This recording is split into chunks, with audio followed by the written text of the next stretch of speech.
Hi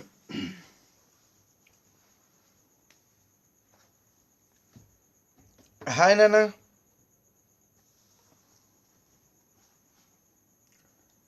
Today we will start a new lesson known as organic chemistry.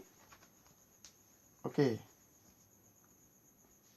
Actually, organic chemistry, it is a special branch of chemistry. If we speak about organic chemistry, so here we have to think about 1828. So this year, so before 1828 and after 1828. So from 1828 onwards, how the organic chemistry was, and before 1828, how was the organic chemistry? See, before 1828, that means earlier chemists. Okay, so according to old concept, this organic chemistry is nothing but the chemistry which deals with the organic compounds. The chemistry which deals about the organic compounds. Okay. Before 1828, okay, so organic compounds or else organic chemistry, organic compounds, if you see, organic compounds were thought to be, they cannot be prepared outside of the living organisms. Organic means organism related compounds. Organic compounds. So before 1828, so people, they used to believe that organic compounds, they are related to organism, living organisms. They are related to living organisms. Okay, so before 1828, so scientists or else people, they used to believe that organic compounds were related to living organisms only. That means they are synthesized. Okay, they are prepared or else they are synthesized. They are synthesized only in living organisms. Okay, they are not synthesized. Okay, outside of the living organisms. They strongly believe. So scientists, they strongly believe that these organic compounds are the special type of compounds. Okay, they are not synthesized outside of the living organisms. That means, that is not in the lab. We cannot prepare in the lab. That means we cannot prepare them. We cannot prepare them in the labs or else laboratories. Okay, so the people used to believe like this, because for the synthesis of organic compounds, a special force is required. It is necessary. A special type of force is necessary. It is must and should. So that force is known as vital force. Vital force. Okay, as organic compounds are special compounds, so their preparation requires a special force known as vital force, and this vital force, it was believed to be available only in living organisms. As vital force was present only in living organisms, okay, so hence these organic compounds were prepared only inside the living organisms. Okay, so this theory, vital force theory, okay, there was a theory known as vital force theory. So according to this vital force theory, organic compounds cannot be prepared in the laboratory from the elements. So directly from the elements we cannot prepare organic compounds okay, in the laboratory. Okay. See this because in the laboratory, that means outside of the living organisms, this vital force is absent. Hence, organic compounds cannot be prepared. So this was the belief. Okay, in the scientists, earlier scientists. That means before 1828. But in 1828. Okay, but in 1828 there was a German scientist. Okay, there was a German scientist known as Friedrich Hohler. Okay, there was a German scientist known as Friedrich Hohler. So Friedrich Hohler, what did he do? Simply he prepared for the first time. Friedrich Hohler, he prepared the organic compound outside of the living organisms. He could able to prepare the organic compound outside of the living organisms. That means without the help of any vital force, he could able to prepare the first organic compound. So the first prepared organic compound is urea. Urea. So this urea, the formula of urea is NH2 CO NH2. So here it was prepared from ammonium cyanate.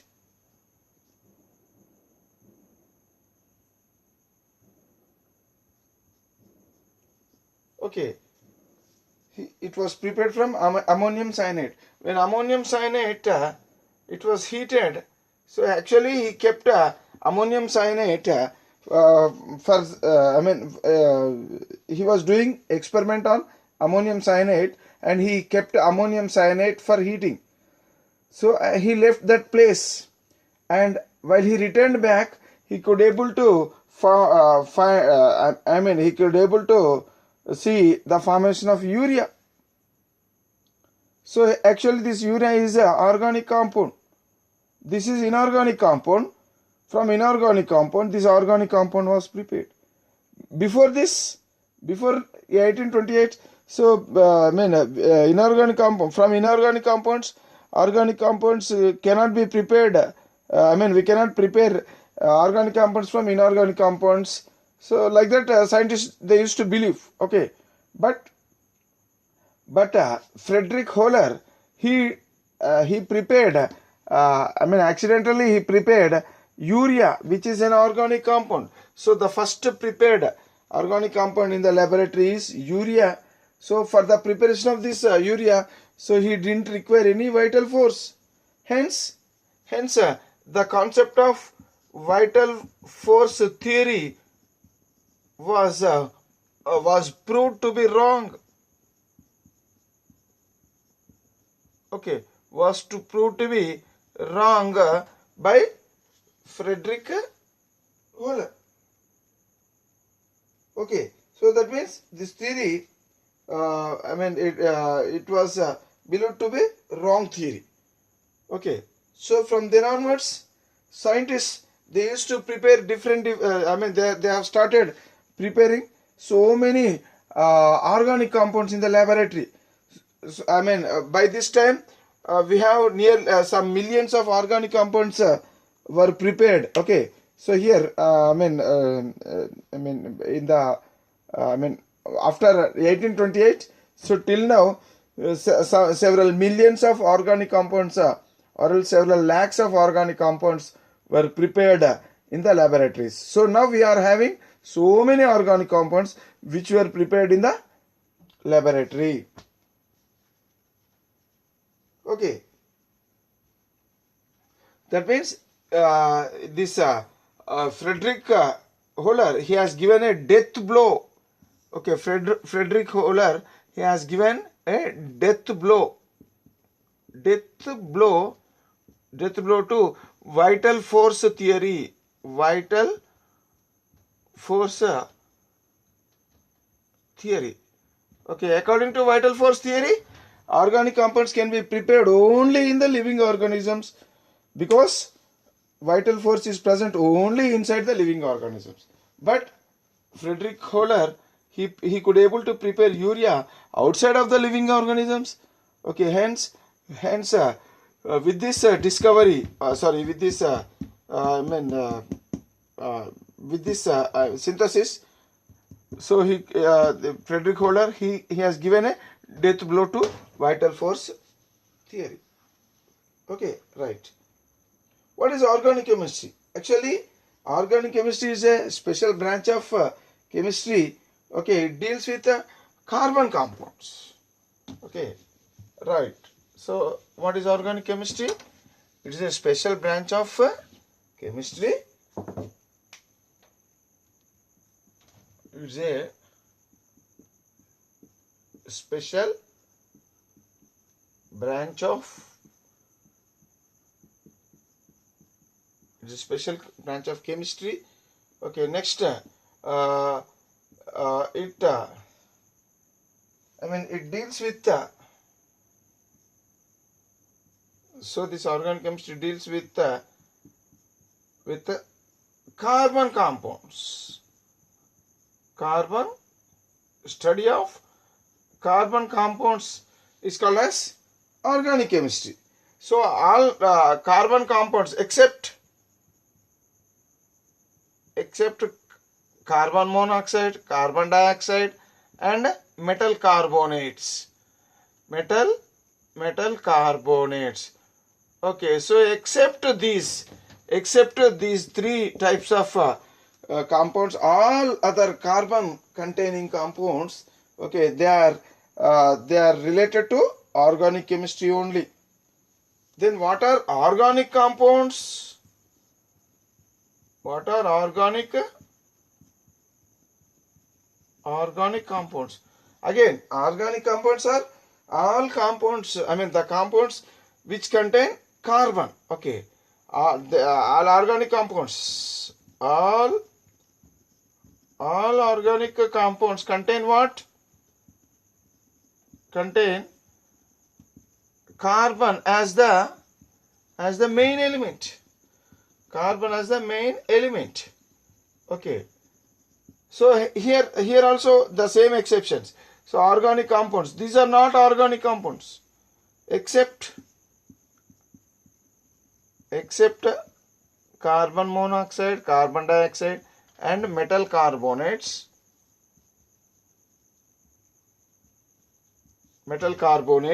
All other compounds which contain carbon, they are called as organic compounds. Okay, right. See here, if you compare the list of organic compounds, with the all the known compounds related to inorganic chemistry, so the list of organic compounds is more. It is much more when compared to the all other elements. See, organic compounds are nothing but compounds of carbon. See, carbon, it's single. Carbon itself, it is able to form millions of compounds. Millions of compounds are present. Nearly 5 to 6 millions of compounds are formed from carbon itself. Okay, the number of compounds formed by this single element carbon, it is more when compared to the compounds formed from all other elements put together.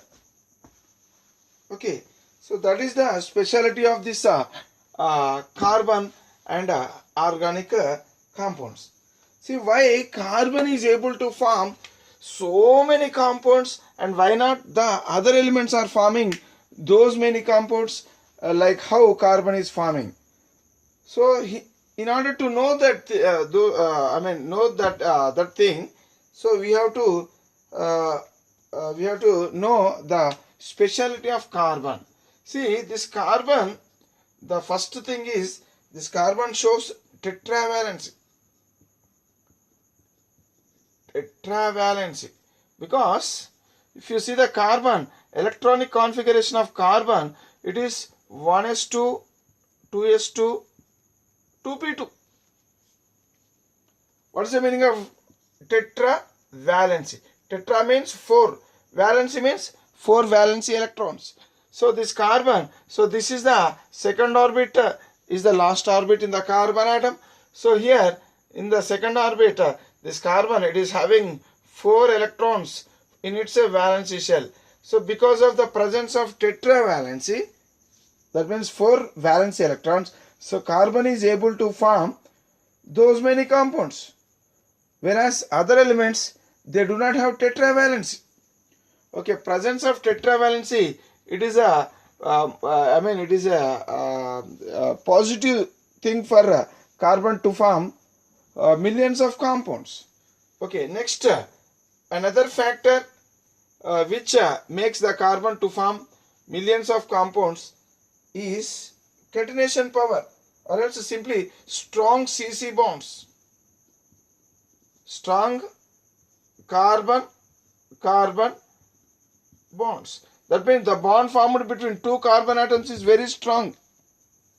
As the carbon bonds are very strong, so this is also one of the reasons for the formation of millions of compounds by carbon. And one more reason is this carbon, it has ability. Carbon has ability to form multiple bonds. It has ability to form multiple bonds. What is the meaning of multiple bonds? Multiple bonds means maybe double bond,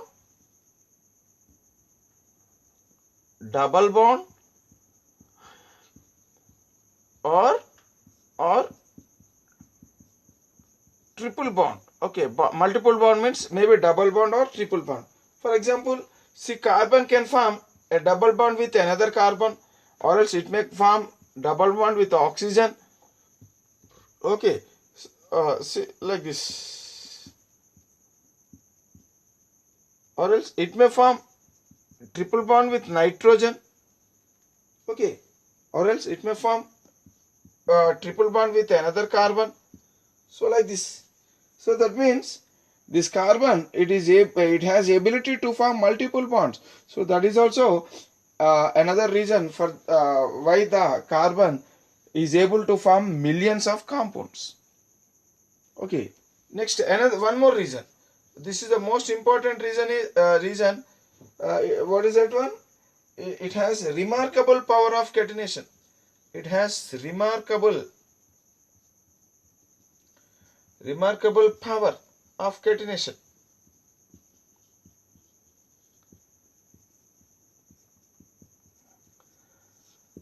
It has a remarkable power of catenation. So these are the 4 reasons why carbon, and these are the main reasons.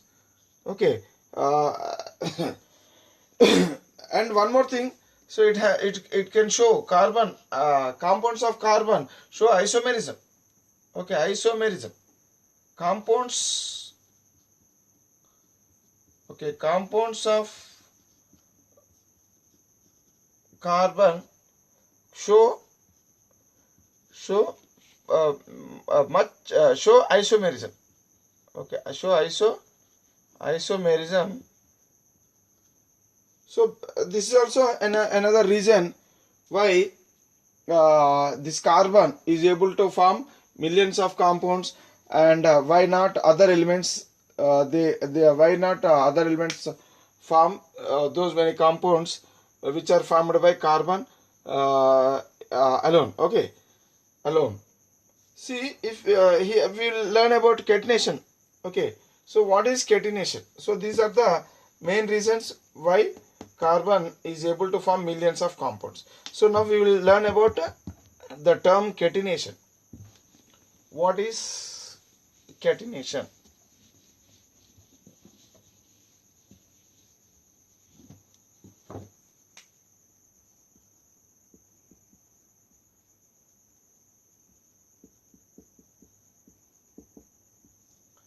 Catenation, it is a phenomenon of self-linking.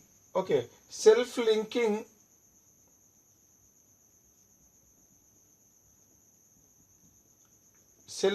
phenomenon. What is the meaning of self-linking? That means carbon atom will be linked with another carbon atom, and in turn it will be linked with another carbon atom and another carbon. So like this. So here self-linking capacity, I mean, because carbon is having self-linking capacity, that means it can combine with so many other carbon atoms. So that means it can form very long chains, straight chains. It can form by self-linking phenomenon. It can form straight chains.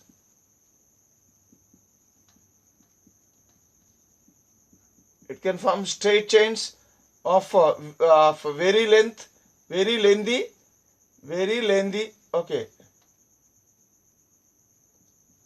Okay, or else it may form this carbon.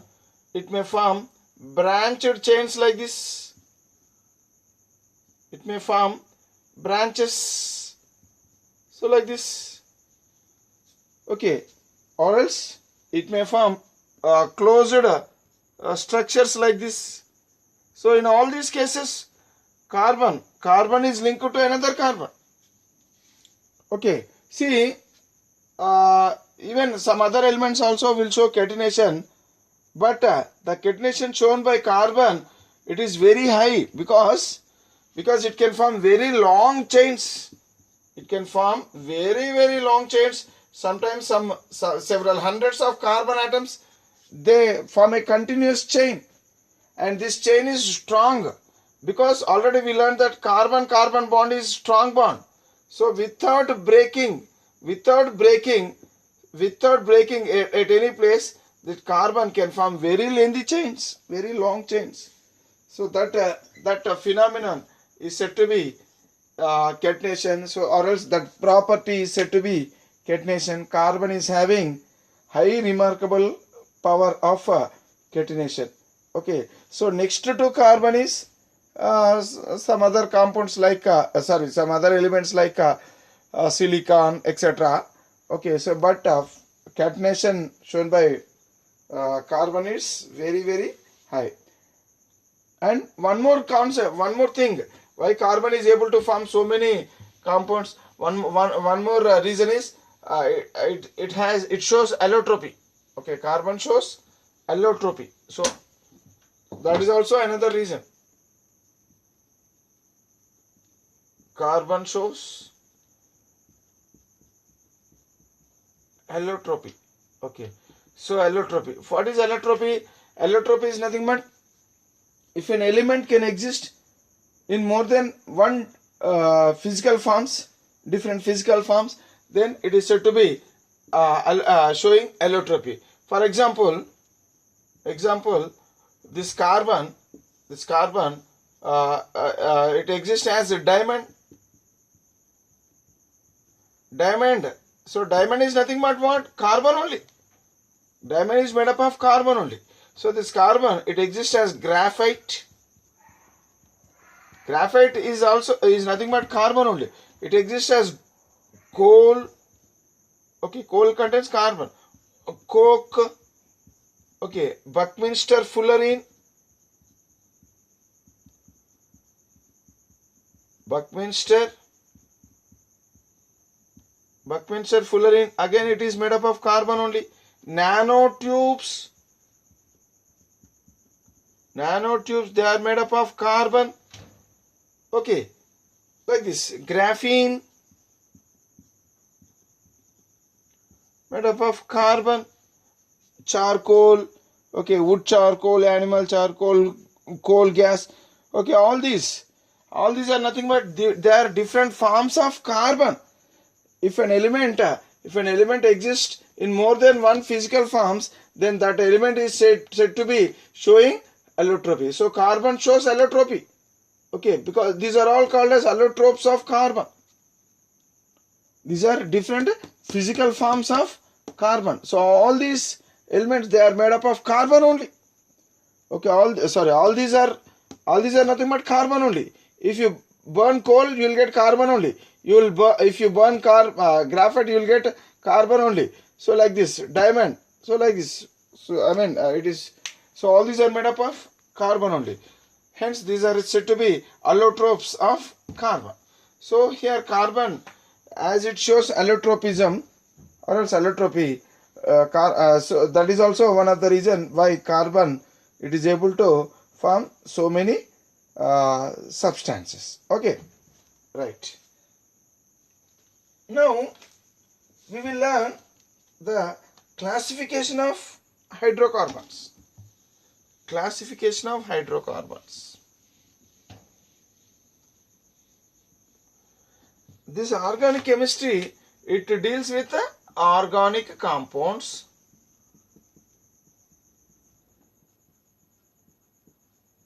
Organic compounds. Organic compounds, they mainly contain carbon, hydrogen. Carbon, hydrogen. Sometimes it contains oxygen also. Sometimes sometimes it contains sulfur, phosphorus, okay, chlorine. Okay, so like this. So even some other elements, okay, nitrogen. So other elements are also present, but the main element is carbon, and next to carbon is hydrogen. So these are the most important elements present in almost all organic compounds. Okay, so these elements may be present or may not be present, but this carbon is must and should, and along with carbon, hydrogen, in majority of cases hydrogen is also present. Okay, the compounds which contain carbon and hydrogen, they are said to be hydrocarbons.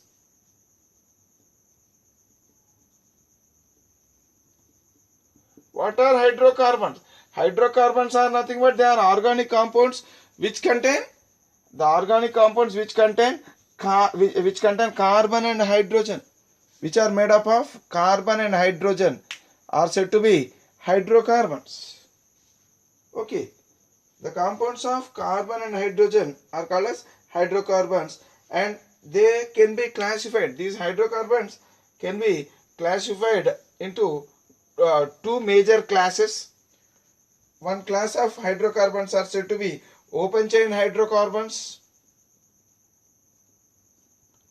Open chain hydrocarbons. They are also called as aliphatic hydrocarbons.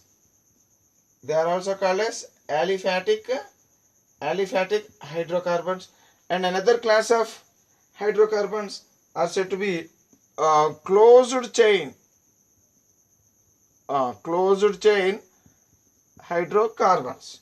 Closed chain hydrocarbons. Okay, they are also called as cyclic. They are also called as cyclic or ring hydrocarbons. Okay, what is open chain hydrocarbons? What are these compounds? Actually, these compounds, they contain they contain either straight chain. Okay, they may contain either straight chain of carbons or else branched chain of carbons.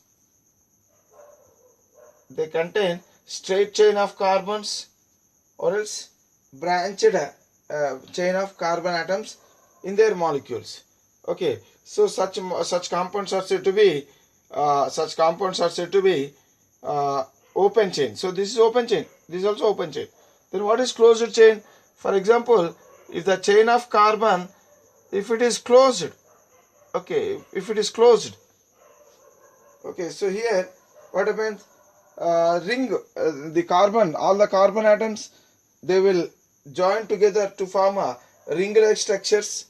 Okay, such compounds are said to be closed chain hydrocarbons. So the best example we know, already we know about this one. So benzene, actually this is the structure of benzene. So every carbon, it is having one hydrogen. Every carbon is having one hydrogen, and every carbon, it is having one double bond and one single bond with two other carbons. So with one carbon, it is forming one bond, with another carbon, it is forming two bonds. So double bond, one carbon, it is linked to other carbon by double bond and to another carbon by single bond, and every carbon is it is attached to one hydrogen atom by a single bond. So this is benzene. This is this is called as benzene.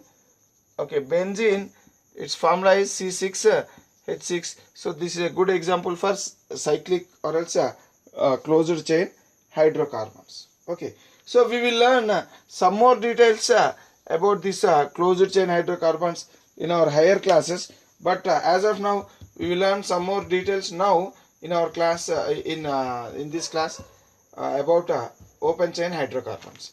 See, this open chain hydrocarbons, they are further classified into two types. Okay, they are further classified into two types. So saturated hydrocarbons, unsaturated hydrocarbons. Unsaturated hydrocarbons. Okay, they are saturated hydrocarbons. They are also called as alkanes. They are also called as alkanes, or else they are also called as paraffins. Okay, they are also called as paraffins. Unsaturated hydrocarbons. Unsaturated hydrocarbons, they are classified into two types again. So alkenes and alkynes. Alkenes and alkynes. So what is the difference between saturated hydrocarbon and unsaturated hydrocarbon? See, in saturated hydrocarbons, okay, the compounds of saturated hydrocarbons, so in their compounds, carbon, it forms only single bond with other carbon. Okay, if a carbon is forming, it is combined with another carbon only by a single bond. Okay, then such compounds are said to be saturated hydrocarbons. Okay, here unsaturated hydrocarbons means between carbon atoms, there may be a double bond somewhere. There may be double bond somewhere between two carbon atoms, or else there may be a triple bond somewhere between two carbon atoms. Between any two carbon atoms, there may be triple bond. Okay. If a compound is having either double bond between carbon atoms or else triple bond between carbon atoms, then such compounds, they are said to be unsaturated hydrocarbons. Again, unsaturated hydrocarbons are classified into two types, alkenes and alkynes. Alkenes. What are alkenes? Alkenes are the compounds which contain a double bond between any two carbon atoms. Okay, in the carbon chain. Okay, but alkynes are nothing but the compounds which contain a triple bond between any two carbon atoms in the chain. Okay, so here saturated compounds or unsaturated compounds, they may form either straight chain or else they may form branched chain also. They may form some branches also. Even these also, they may form some branches. Okay, even this also, they may form, they may be of straight chain or else they may form even even alkynes also may form a branched chain. But the must and should thing is there should be at least one double bond. There should be at least one double bond throughout the length of the chain of carbon atoms in alkenes. In alkynes, there must be at least one triple bond between any two carbon atoms. Okay, between any two carbon atoms. I have kept a triple bond here. Sometimes the triple bond may be present somewhere between any some other carbon atoms also. Okay, so here in alkynes there will be there will be at least one triple bond between any two carbon atoms in the entire chain. Okay, so like this, these hydrocarbons can be classified. So like this. So we'll learn actually this closed chain hydrocarbons, they are further classified into several classes. So we will learn all those things in our higher classes. Okay, right. So this is all about classification of hydrocarbons. So now in the next video we will learn about the characteristics of organic compounds. Okay, bye.